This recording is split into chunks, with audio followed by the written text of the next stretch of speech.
Up we have Ashley, who is a registered dietitian who works as a nutrition counselor in Philadelphia. She specializes in diabetes management, meal planning, food preparation, and cooking. And she will be speaking today about the Mediterranean way of eating, a diet that promotes heart health and supports weight loss. So let's give a round of applause for Ashley.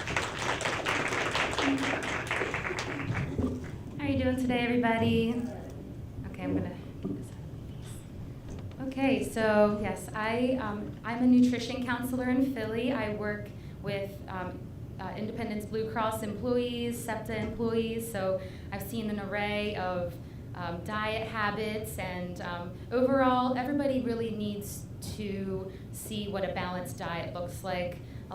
Everybody has different cultures and different habits that they have, and I try to hone everything in and help teach a balance, and that's what the Mediterranean way of eating is promoting.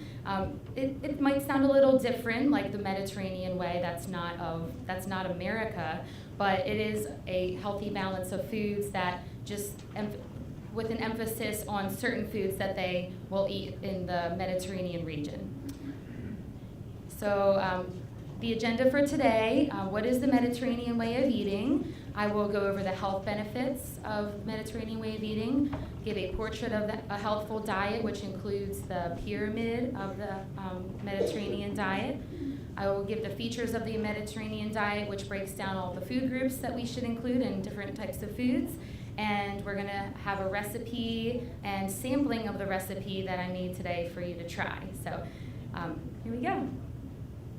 So generally, the Mediterranean way of eating is a dietary pattern that reflects the eating of the surrounding countries around the Mediterranean Sea. It promotes health and prevents diseases. And research has shown that this is a heart-healthy diet. There's a lot of fiber, and we want fruits and vegetables in the diet. And there are many other health benefits that I'm going to go over. And it is a diet that the whole family can follow. The recipe that I made today, it may include some ingredients that you don't typically eat if you don't eat balsamic vinegar, or if you don't if you don't normally eat garbanzo beans. It's a chickpea salad. So if that's something you might not normally have in your diet, it might be it's different, but it's something that everybody can enjoy if you include foods that your family does like. For so next, the health benefits. I made just a long list of the health benefits of the Mediterranean way of eating. I'll just include a few details about each of the health benefits. So generally, it improves your health status, and it can lengthen your life.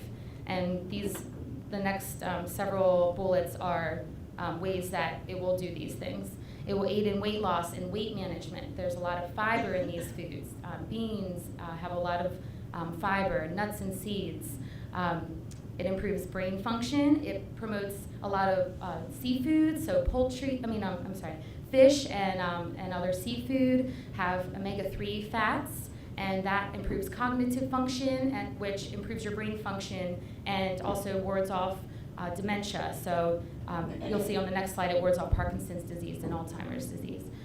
It defends you from chronic disease in general, fights certain cancers, lowers your risk for heart disease, lowers your cholesterol and blood pressure. The Mediterranean diet protects you from diabetes with management of fiber in your diet and the types of carbohydrates we're eating that are complex carbohydrates. Wards off Parkinson's and Alzheimer's, keeps away depression, improves rheumatoid arthritis with anti-inflammatory properties of olive oil. It improves your eye health, helps you breathe better, leads to healthier babies, and leads to better fertility. And I have a lot of information that describes all of these health benefits, why these claims are being made, so I can answer those questions afterwards if you'd like. So next we have the pyramid, and looking at it from the bottom up, we first look at activity as being part of this lifestyle, then furthermore, the way of eating includes the grains and the fruits and vegetables in the diet that makes up most of what we should be eating. And then the next is the meats that we have in the diet, especially fish And we also include poultry and eggs. We include dairy foods that are low fat and in small amounts, but they provide the body with very beneficial calcium that will protect your bones. And finally, we choose small amounts of red meats sparingly about once a week. On the side, I'm not going to emphasize this really, but the Mediterranean diet does include like modest amounts of red wine that has resveratrol, and that's heart healthy if consumed in very small amounts. Women up to 1 drink per day, they say, and men up to 2, but I'm not going to emphasize that. It is just a benefit, and of course water as well to hydrate well. Men and women should have at least 64 ounces of water per day. Men, if you're a larger man, up to 80 ounces per day.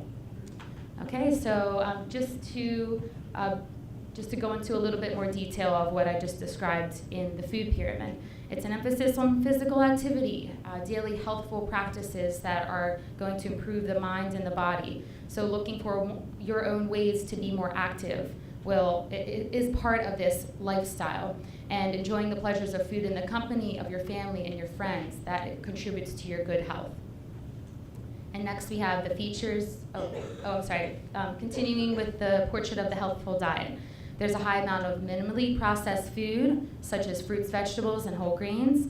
The fish and the dairy are emphasized, high amounts of healthy fats. So we want about 30% of our intake to be from healthy fats. And some we can use butter sparingly, and there's some fats in the diet that come along with animal products, like there's naturally going to be saturated fat in meats.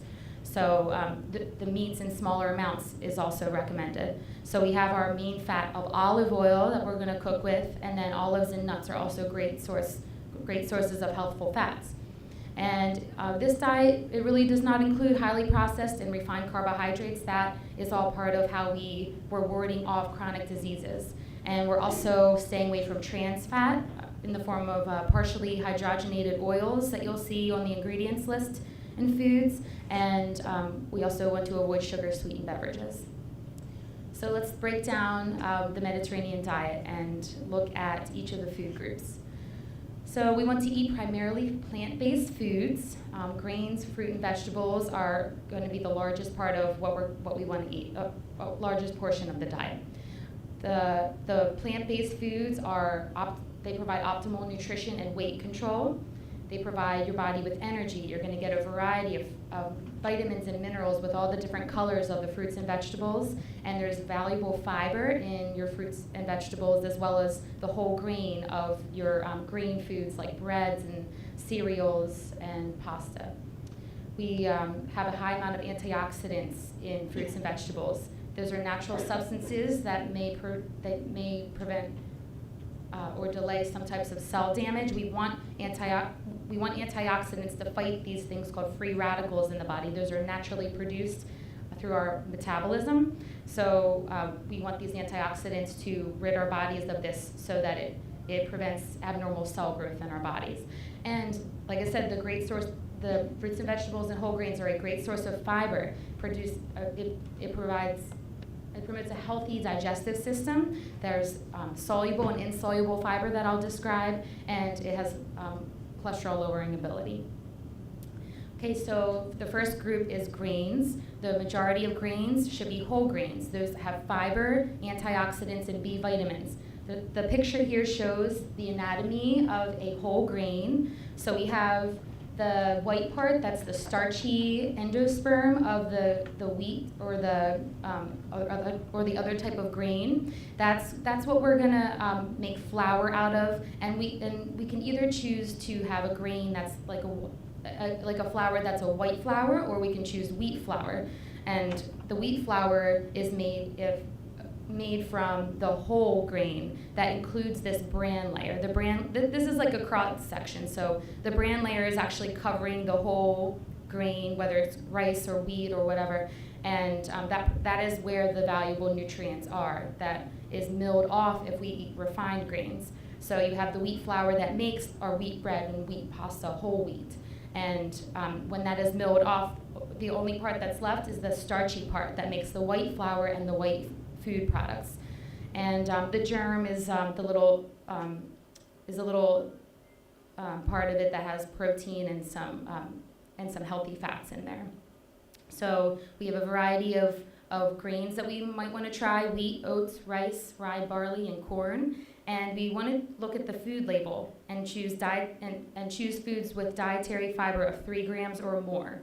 So oftentimes you can find pasta and maybe crackers and different types of breads with 3 grams of fiber. That's a good source of fiber. And you might see 5 grams of fiber. That's an excellent source of fiber. So, if you choose a bread that's 100% whole wheat, sometimes it might be 2 grams of fiber per slice or serving. So that's okay to have the 2, but we want to avoid foods that have 1 or less than 1 or 0 grams of fiber, because it's not providing us the healthful fiber that we want to promote a healthy digestive system. And then our fruits and vegetables, they provide satiety. We can eat a lot more volume and eat a lot less calories, so that helps with weight control, and it helps us feel fuller. Because it's full of fiber. And a variety of colors provides us with all the different nutrients: vitamin A, vitamin C in fruits. We have vitamin K from our green vegetables. And then there's minerals like iron in our beans and green leafy vegetables, and all varieties of vitamins and minerals that promote optimal health. So on the Mediterranean diet, we look at whole and sweetened fresh fruits as part of regular meals or snacks. So instead of like a snack bar, we want to try to choose fruits as often as possible. And up to like 2-3 pieces of fruit per day. Fresh roasted vegetables are a really great way to get vegetables in our diets, and you can use the olive oil to cook them, and they come out really great. We want to try to make half of our plate vegetables, if possible, for our dinner meal, for example. And if needed, frozen and canned foods are acceptable. We want to get fruits and vegetables in our diet however possible. So if you choose fruits that are packaged or canned, we want it in its own juice or in water. So we are eliminating the extra added sugars that we find in the light or heavy syrup that are just added sugars that we don't need in our diets. And reduce sodium, low sodium, or salt-free canned vegetables if necessary. And next we have nuts, beans, legumes, and seeds. These are wonderful plant-based sources of protein. I emphasize trying to get beans at least 3 times a week in your diet in different forms. Beans and rice, soups. In the winter months, it's a really great time to make soups or chili. They provide healthful and saturated fats, especially, well, the legumes have a little bit of fat, but they're pretty low in fat. But the beans, but the nuts and seeds, they're high in fat. They're mostly fat, and they have like a 3-to-1 ratio of fat to protein. So these are unsaturated fats. Saturated fats like butter, like that are hard at room temperature, those are the ones that raise our bad cholesterol, they're artery clogging, but the healthful unsaturated fats actually do the opposite of that. So they are cholesterol lowering, and they provide have anti-inflammatory properties. So it's really these oils that you're getting from the nuts and seeds. And so soluble and insoluble fiber are coming from especially our beans. So the outer layer of the bean, it's like the hard outer layer, that's an insoluble fiber that our bodies can't digest. There's valuable nutrients in that layer, but our bodies just take the nutrients and we can't completely digest it. So it promotes like regularity and healthful digestive system. And then the soluble fiber, it creates like it's like soluble in water. It creates like a gel in our digestive system. And there's a process that our bodies go through that uses soluble fiber to reduce our cholesterol levels. So trying to get a good amount of beans and fruits and vegetables will allow us to get the soluble fiber in our diets that will help lower cholesterol. And these are all foods that can add flavor and texture to our dishes and definitely promote optimal health. So we want to use herbs and spices, especially instead of salt. Salt is going to cause high blood pressure, and you really don't want to have a lot of salt in your diet if you have diabetes. You want to use herbs and spices liberally. They can be the jarred or the bottled dry herbs or spices, or you can use fresh whenever you like. It adds flavors and aromas, and there are health boosting antioxidants in your herbs and spices as well. And then we want to focus on olive oil. Olive oil and olives, this is the principal fat that we want to use to replace butter. And whole olives, you want to choose a reduced sodium because they are high in salt. So I found the Pearls brand at the grocery store. It's jarred. It says reduced salt, and they're delicious. I mean, they still taste like olives. They're just not as strong in flavor because they're lower in salt. Avocado. Avocado is a really great source of healthy fat that's similar to the fat that you find in olive oil. Does anybody eat avocado?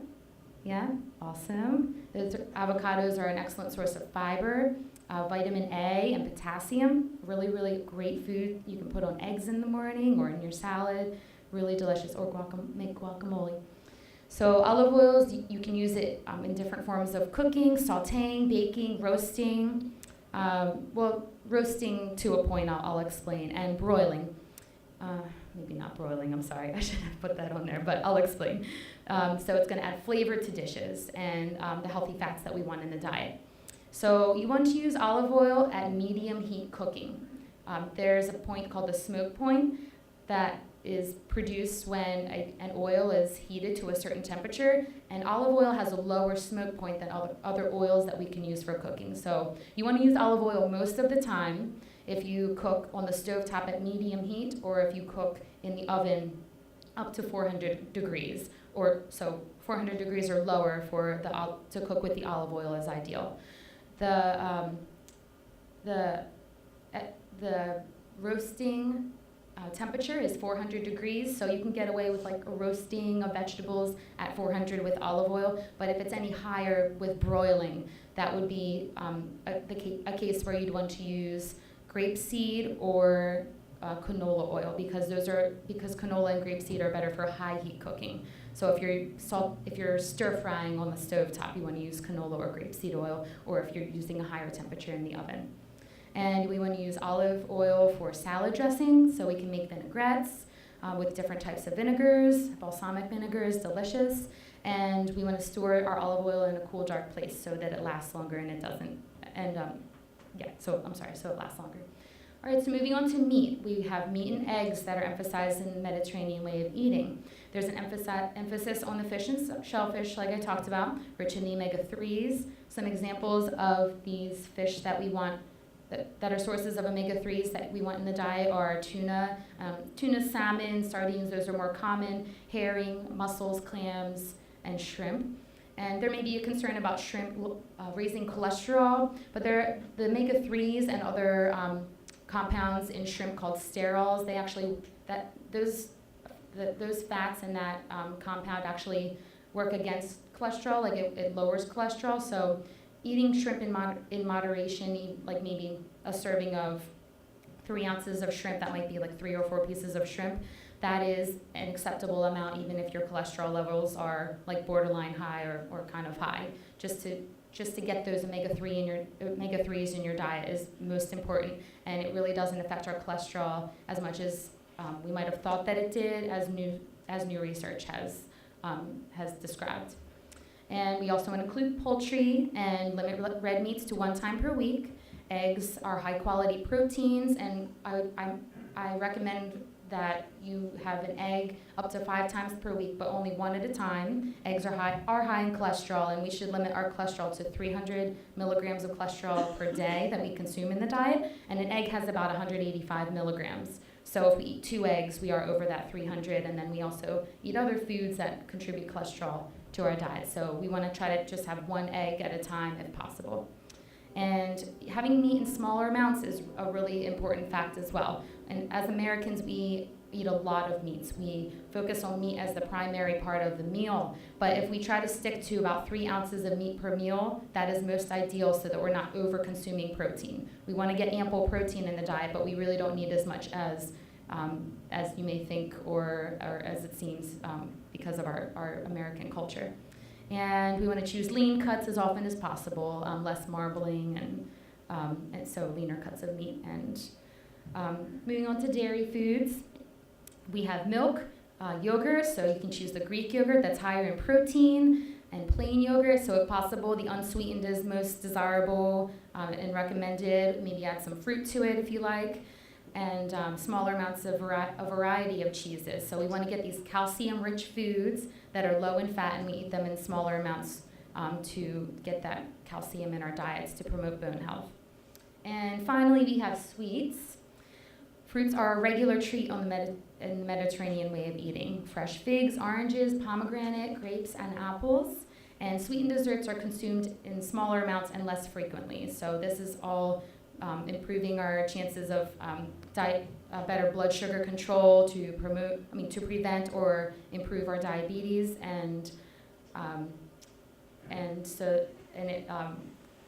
like less processed foods are going to ward off chronic diseases. So we have our recipe. Do we have somebody to give out the recipe? We have little samples. Is that okay for now? Sure. Yeah, I'm ready for it.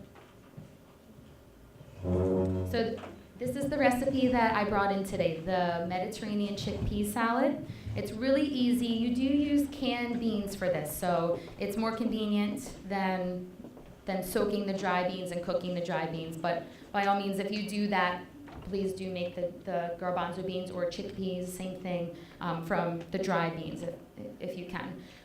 But if you do use canned beans, rinse them off. If you drain and rinse beans, it reduces the sodium content by 40%. So there's still a good amount of sodium in the canned bean, but especially if you choose a low sodium and then rinse them off, you're not getting as much salt in the food. So we're going to add grape tomatoes, which aren't in season right now, but I tasted some. They're still okay.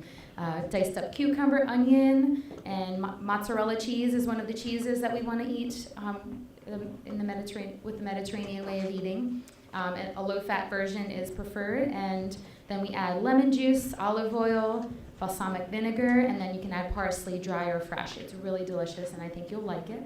So you just mix all of these ingredients together, and you let the flavors sit in, and it'll soak into the beans and the tomatoes, and it's really delicious. So I think you'll like it.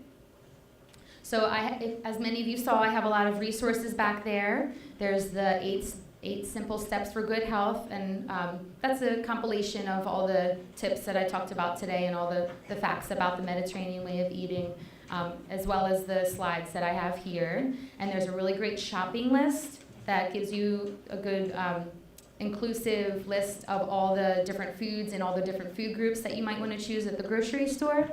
And there's tips for men, women, families, and seniors.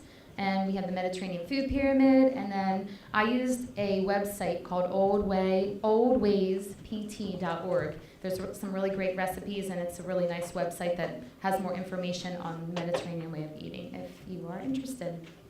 So that is all for my presentation. Thank you. Stuart Swinger is the owner and wellness consultant at Nature's Way for the past 35 years.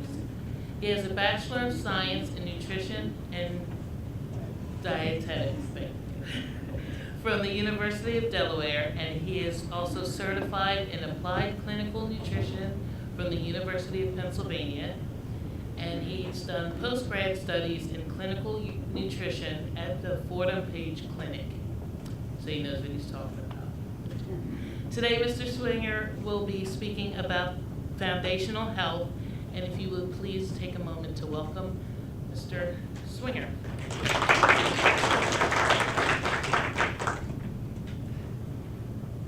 Well, it is morning, so good morning and Happy New Year. Happy New Year. So we're starting another year here, and wondering, a lot of people may have started a New Year's resolution about health. How many about health this year? You got a new plan? Nobody? Not yet. Okay, hopefully we'll get something going.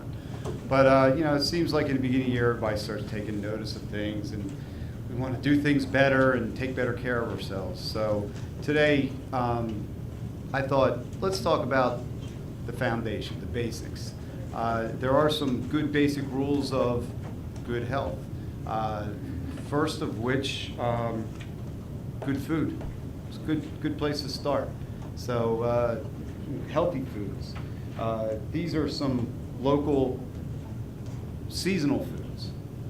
And these are what are in abundance at this time that are grown more in the area that are still, available. So eating better is a start to most of it. The other thing, I'm holding my bottle of water just in case I get thirsty, but water, another great thing to have. Water's a everyday detox because it's helping cleanse the body. It stimulates the body. So we need the water. Our bodies are made up of water. So a lot of people, yes?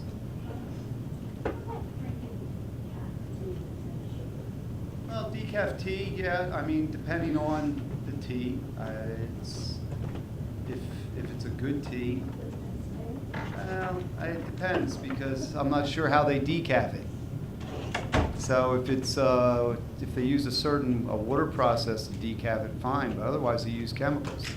So, but the tea without the caffeine, but you still have the acids. So water is still the best. I mean, most fluids are good, but some have a diuretic capability, so you're almost putting it in and dumping it out just as quick. But so that's on tea. There's a lot of great herbal teas, though. Lots of great herbal teas. So so again, food, water, some other things that I like when someone comes to me and says, I haven't really been doing much. I want to take care of myself. What's a good basis? And besides the food, the water, I may recommend a good moldable vitamin, one that's got some stuff in it, not just the average everyday moldable vitamin that may not provide you much of anything, but and I use different moldable vitamins. Some are geared towards men and women and different ages, so you can cater it a little more to you. So again, here we go with the basic things. Gut health. A lot of people don't really even ponder about gut health. What do I mean by gut health? How's your digestive system? Do you digest the foods that you're eating? A lot of times that's also based on what kind of foods you're eating, what kind of foods you're combining. But digestion is a key. If you experience a lot of bloating, a lot of gas, maybe even some other irritability, maybe you're not digesting your food properly. And unfortunately, as we get older, sometimes that does become more of a problem. So if we are experiencing those things, first off, we want to look at what kind of foods you are eating. I mean, eating the worst foods. You're eating lots of bad food combinations that do not react in the gut in the right way. They rob enzymes from each other so that you don't digest that certain food the way that you should. So again, but we do have help for that too. There are digestive enzymes that can be added to the system. We've all heard of, these days, the big word out on the street is probiotics. As everybody, we're all hearing that. We're seeing commercials, and there's been a flood on the market of probiotics. These, again, good for gut health. What do? They get into your system. They're good bacteria. And there's different strains of bacteria. They inhabit different areas of the intestinal tract. They aid in digestion. They aid in the immune system. They aid in elimination, which is another good subject, elimination. So we'll get to that. But all probiotics are not generally created equal. There are tons of them out there. There's ones that claim multiple strains. There's those that claim multi-billions of organisms. Numbers aren't always the reason why you take an 80 billion probiotic. There can be lesser billions that are more effective depending on how they've cultured these. So again, it's an education. There's a lot out there you're getting bombarded with. What I try to do is help you sort out what is good, what is not good. Why waste your money on a product when maybe for the same amount of money you can buy a superior product? But again, probiotics, good thing to use. helps, like I said before, in elimination. Another key thing that a lot of us don't always necessarily talk about, we don't necessarily, some people don't even think about it, is elimination. If we're eating food, generally within 12 hours of that meal, you should be eliminating the waste from that meal. So technically, your bowels should be moving 2, maybe 3 times a day. So a lot of people are happy once a day. Some people are happy once every 4 days. Then we have problems. Then we really need to talk. And that's where we get into, if you are having problems, we go into different detox products where we use different herbal formulas to help stimulate the colon to work better. But while we're stimulating the colon to work better and to cleanse the body, we're also using using different herbs to detox the rest of the body, detoxing the liver, the kidneys, the blood, the lymphatic system, the respiratory system, the skin. So when we detox, sometimes you can follow a detox program 2 to 4 weeks and pretty much cleanse the body out. But once we've cleansed the body, got the bowels back on track, that's where the probiotics, the enzymes, possibly even an aloe vera product.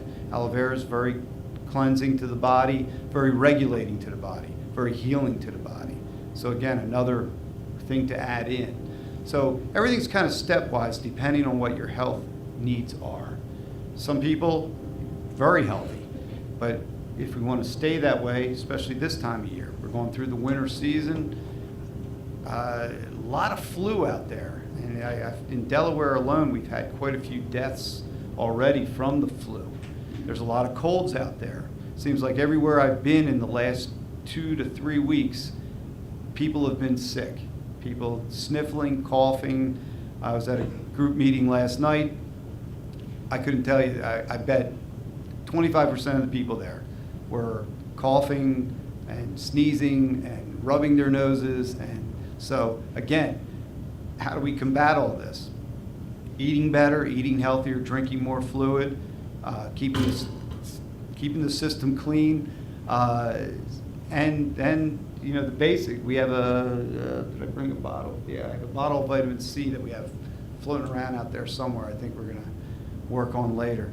But vitamin C, still the basis, even though there are a lot of other great cold and flu remedies out there. So again, trying to keep the body healthy. But my approach to all this is a natural approach, more natural, more organic, more holistic. Not using chemicals, not using prescription drugs. They may have their point sometimes, but if we can work on the system prior to becoming involved with too many prescription drugs, much better way to go, much healthier for you. Fortunately, most of the herbs, most of the supplements that I use in my practice do not have side effects. So, and we make sure that we weed things out and so forth. Let's see. Food. Breakfast. Does everybody, who in here had breakfast this morning? Okay, good. Is this every day? Every day you try to concentrate on breakfast.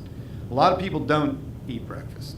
A lot of people skip, and it's one of the most important meals. Not only is it an important meal because it's the fuel for the day, it's getting you started, but it's depending on what you're trying to do in your lifestyle at this time. Depends on what kind of breakfast I would recommend. Some people enjoy a cereal breakfast, oatmeal, steel-cut oats, whole grain cereals. Some people a little less healthy go for the bagel, go for the muffin, go for the coffee. And so I personally, I like a protein breakfast. I think the protein in the morning gets my metabolic rate going better. I work out in the morning, so I want to feed my muscles after the workout. So again, a good protein breakfast for what I like. And what? Well, protein breakfast, we're going to cook today. So a good protein breakfast would be an egg breakfast. Eggs are one of the, I believe, are one of the healthiest foods for you. So whether you scramble them, whether you make an omelet, whether you put some good stuff in the omelet, like some good greens, some asparagus, some maybe a little bit of cheese. It's a good way to start the day, especially if you're trying to lose weight. If you're trying to lose weight, protein in the morning is throwing fuel on your fire. Your body's kind of been sleeping all night and everything's kind of toned down, but when you throw a protein breakfast in, it's like throwing in some heat. It's getting it going. It's not per se a big energy food, but it gets the metabolic heat going. You will burn fat better with a protein breakfast. What I like to do a lot of times with a protein is I add a green mix, which is usually different grasses, things like kamut grass, wheatgrass, barley grass, spirulina, other forms of greens, which chlorophyll, such like that. These are very detoxing, very cleansing, along with the protein shake. I also throw in some fat, good quality fat. I call it my high octane fat, where I use a combination of flax oils, primrose oil, coconut oil, sesame, sunflower.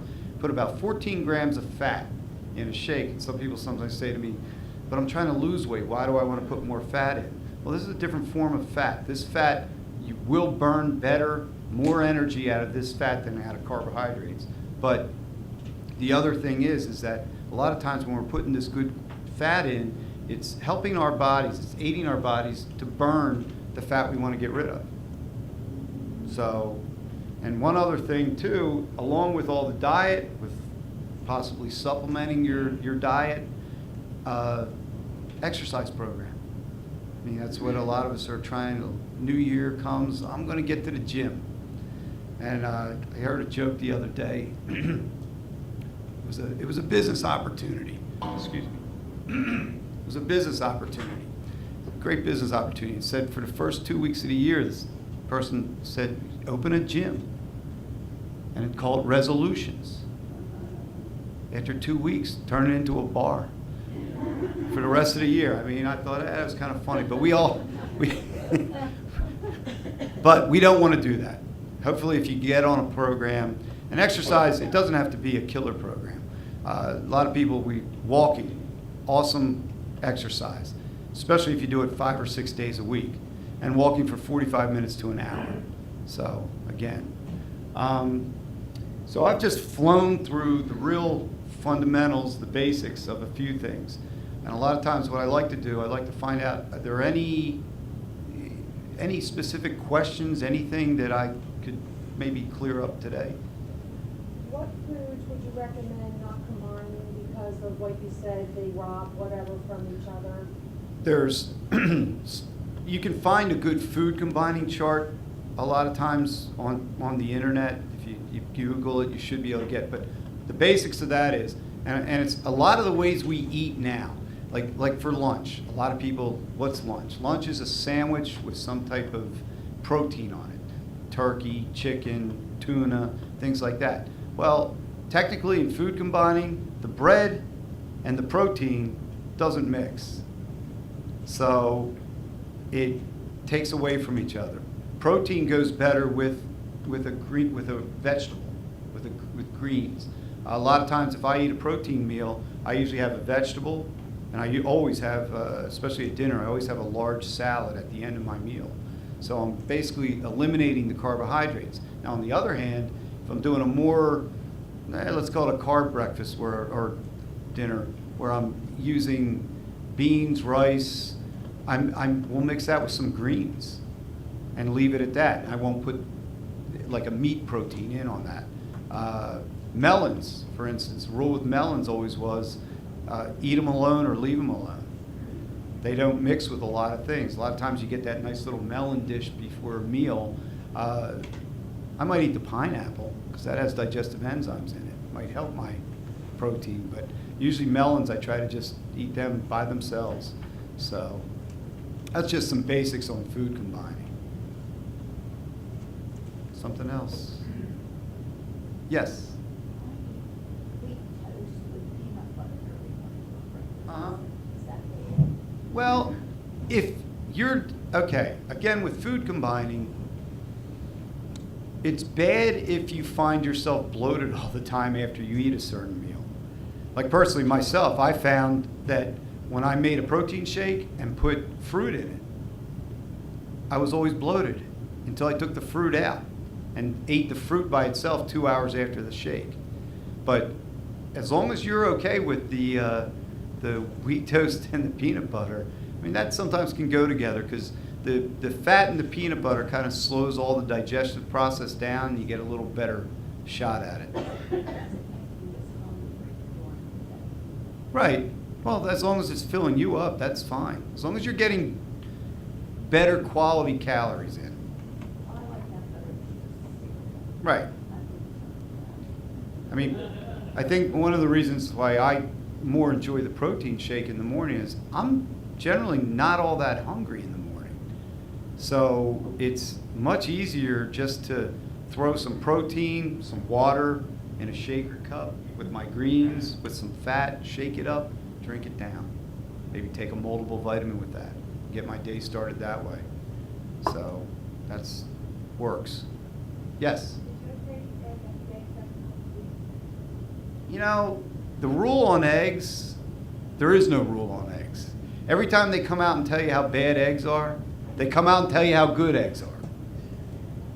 And I think I look at an egg, and a lot of people don't eat egg whites. When someone says, oh, just eat the whites, why are you wasting the yolk? Eat the whole thing. The yolk has protein in it. The yolk has cholesterol in it. It also has something in it called egg yolk lecithin, which helps break down the cholesterol and the fat in the egg. And the egg, it comes in its own perfect little package too. So it's a perfect little food. I think if you eat eggs every day, I don't think it's a problem. 7 days a week. I mean, why not? So, no, but how's your cholesterol? You're getting it checked? You getting that? No. Well, thing is too, a lot of people don't realize when you eat cholesterol, your body produces less cholesterol.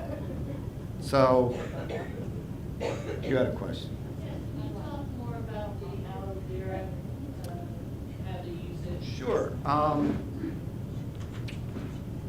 are my props here? Aloe vera. Aloe vera. This is a whole leaf aloe vera juice. This is a concentrate form. This is a very good quality aloe vera. Not all aloe veras are created equal either.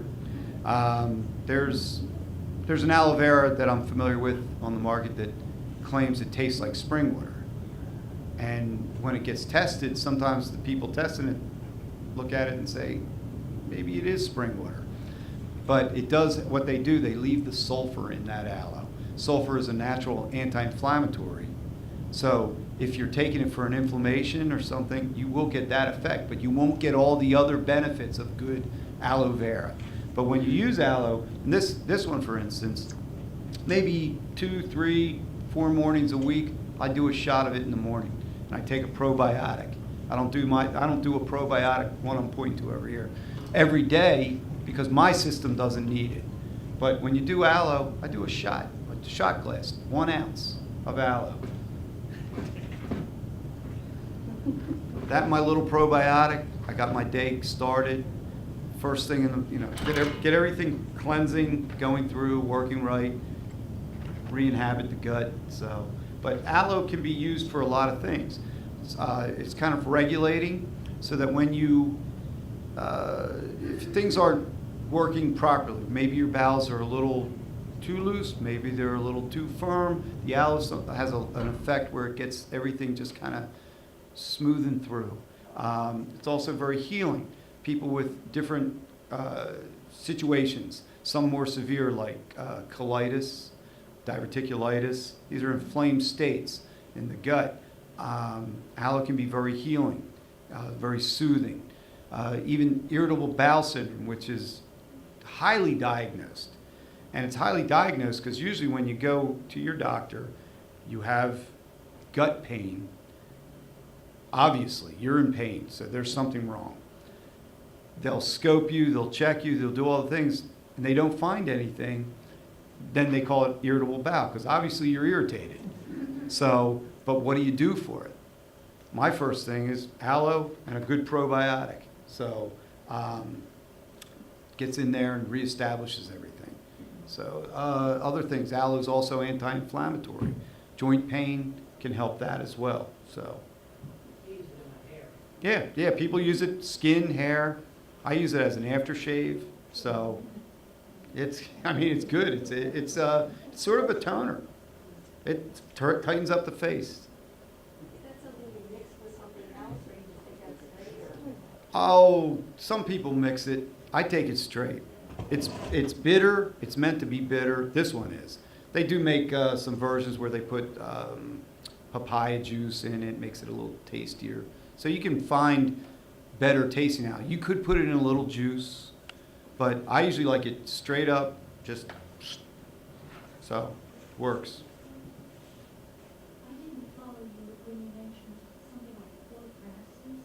Oh, there's a lot more than 4, but those are the basic ones.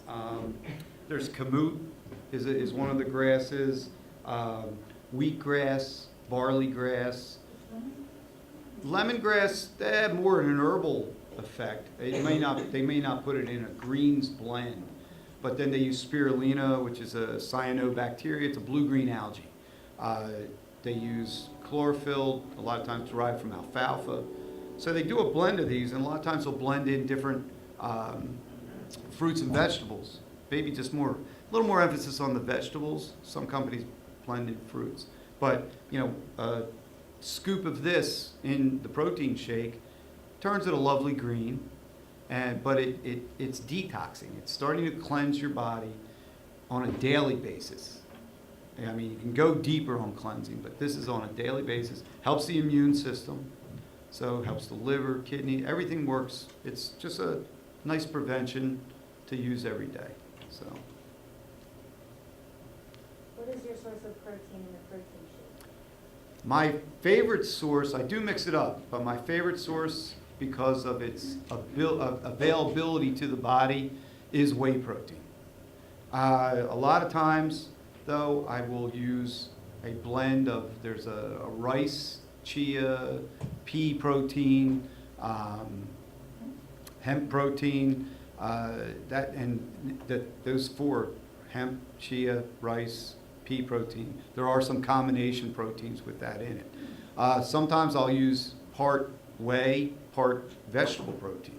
So I'll mix it up. But a lot of the studies have shown that the whey does get into the body, is more available to the body. The body seems to respond more to it. So, but not everybody can take whey. So there are alternatives. I was trying to think, there's something new. I just saw a pumpkin seed protein. So they're coming out with more all the time. But again, I like the whey. So, yes. What probiotic do you recommend? Through research, through my response, I use, this is called Dr. O'Hara's. It's by Essential Formulas. They do their culturing process a little different than others. They culture their probiotics on seaweeds, fruits, vegetables, one other thing, seaweeds, vegetables, what else? Mushrooms. And they even play classical music when they grow to these, and studies showed they responded better. One of the things they can do with their probiotic, they can claim that it's very much alive from the time it leaves their plant to the time it's in your gut. So they're not weighed down on the billions and billions and billions numbers. But with what I've tried with people, didn't do a double-blind study, but just I've recommended it a lot. I've had a lot of feedback that I was taking a probiotic for a long time. This is the first time that my bowels actually worked even better, and I felt better. It's going to help the immune function, like I said. So I just found this one works very well. Online? Do you get yours online? No, I get it at my store. I knew. That's it. I just here. Well, you come down and see me, we'll take care of you. That was good. I would. What is your thought on the Greek yogurt? Because that's a big thing. Again, it's yogurt's good as long as you're okay with dairy products. If you don't, so the Greek yogurt, it seems fine. I mean, it can be used as a good food. Will it work as well as a good probiotic? No. But for a daily thing, Greek yogurt's fine. It's good stuff. Do you think that it would have like a bad reaction to some people? Like there would be a bad reaction because of the protein and carb combination? Again, it depends on you. But with a yogurt with the fruit in it, you're getting some probiotics. Maybe you'll digest it a little better. So that would be the hope. I mean, plain good yogurt is probably still the best, but it depends on the person. Yes. Does it make more secretion, like some old people have like a problem with coughing and you really get them distributed that? Is that true with the yogurt? What's that? Phlegm. Yeah, dairy products are mucus forming. So if you have a lot of mucus in your system, if you're always clearing your throat, and it's not the middle of winter and we're all sick, but if you're always, and constantly maybe sinuses clogged, dairy might not be the best food for you. I mean, I cultured dairy products like yogurt, like kefir, better for you. I've never been much of a milk advocate. Basically, people come to me and ask me about milk. I said it's great food for calves. So, because that's really, once we're weaned from mother's milk, we really don't require milk. And there's been a lot of studies pro and con on milk. And as far as there are, some people feel that milk can be maybe a contributor to osteoporosis problems because the milk requires more hydrochloric acid in the system and can leach calcium out of your body actually when you're trying to put it in. So. I've actually heard that after you're 2 or 3, that your body doesn't produce the enzyme needed to digest milk. The milk sugar, the lactase. Okay. Yeah, which to digest the lactose, which is the milk sugar. So, and that's true. We're born with more lactase to digest mother's milk. So, How did almond milk? almond milk's fine. Just watch the calories. Watch what they're sweetening it with. What they sweeten it with. Sometimes a lot of these substitute products like almond, rice, soy, they use a lot of sweeteners to make it taste better. So the carbohydrate is up there. So that's the only thing you got to be careful with there. So again, moderation. How about silk? I think it's good. I'm sure they make an organic version. I'd be more happy with that. But yeah. Speaking of sweeteners, I just heard this morning that a lot of the artificial sweeteners are making us fat. Mm-hmm. However, stevia now also comes in a package that Right. you can use, Right. including the blue, pink, and yellow. So now you can use the white package with the stevia. Right. But what about stevia? Would that be Stevia still comes from a plant. It's a plant. So it's not, most of the companies that I know that make stevia, they're not making it artificially. So what you said about artificial sweeteners, we all were dubbed into believing that cutting the calories because you're putting an artificial sweetener in will cut your calories up, you lose weight, but it has a different effect in the body. So, but if you're going to sweeten, I mean, moderation. It's all about moderation. Everything's about moderation. I mean, you don't want to just eat. You can eat all vegetables, but why not eat some vegetables, eat some good quality protein, good chicken, fish, lean meats, turkey, all good. But mix it up. But moderation. Anything else? Yeah. Sure. Yep. What about tofu? Because now we're hearing that the, what's the Soy. is not as good for us as we thought it was. because we're a different culture than overseas, the Asian culture, they always strived a lot on a lot of tofu, a lot of soy, tempeh, things like that. Maybe we're not the same. We're not the same digestive system. Not every tofu can work for you. I mean, it's a great substitute. I've probably eaten a lot of tofu in my day, but I don't eat it all the time. I don't eat it much these days. There's also, for men especially, tofu can raise your estrogen level, and that might not be a good thing. So, you know, I kind of want, I'll be in touch with my feminine side somewhat, but, you know, that way I can communicate with my other half there and better. But but I still want a little more testosterone. So, anyhow.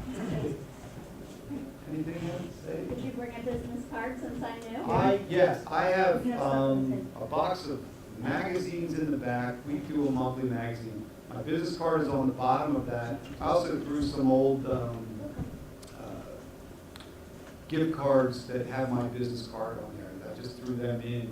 They've been used, so they're hard plastic. They'll last forever. I also have some samples of a product in the back called Oxalin. It's a different way to take a multivitamin. It's a powdered form, poured in like 16 ounces of water, but it also has some extra things in it, like SOD and stuff. It helps you take up oxygen. It's got vitamin C, about 1,000 milligrams of vitamin C in it. I don't use it every day, but some days I get up and I'm not getting into gear. And it's just, all right, I'm a little tired. Maybe I didn't sleep well the night before. It seems like the oxalin gives me a little energy. And so, good stuff. Take one before you leave. Yes? What do you think about a daily vitamin D supplement? Vitamin D, again, great stuff, especially in the winter. We're not getting out in the sun so much. And a lot of studies have shown that vitamin D is very good for the immune system. We always heard it's great for helping you uptake your calcium. But the immune system, the mood. They're finding a lot of things with mood, with depression and such, the sad, the winter, because of lack of sunshine. So, again, good stuff. And D, don't be afraid of D. I mean, if you take a 2,000 to 5,000 milligram or unit supplement during the winter, that's very accepted. So, human body, if you're laying out on the beach all day, you can produce 20 to 40 plus thousand units of D in the sun in one day. All right, if there are any more questions, we're about ready to get shot. Okay, the judge's going to come around and look up your evaluations if you want to be in on trying to get this picture. Thank you all very much.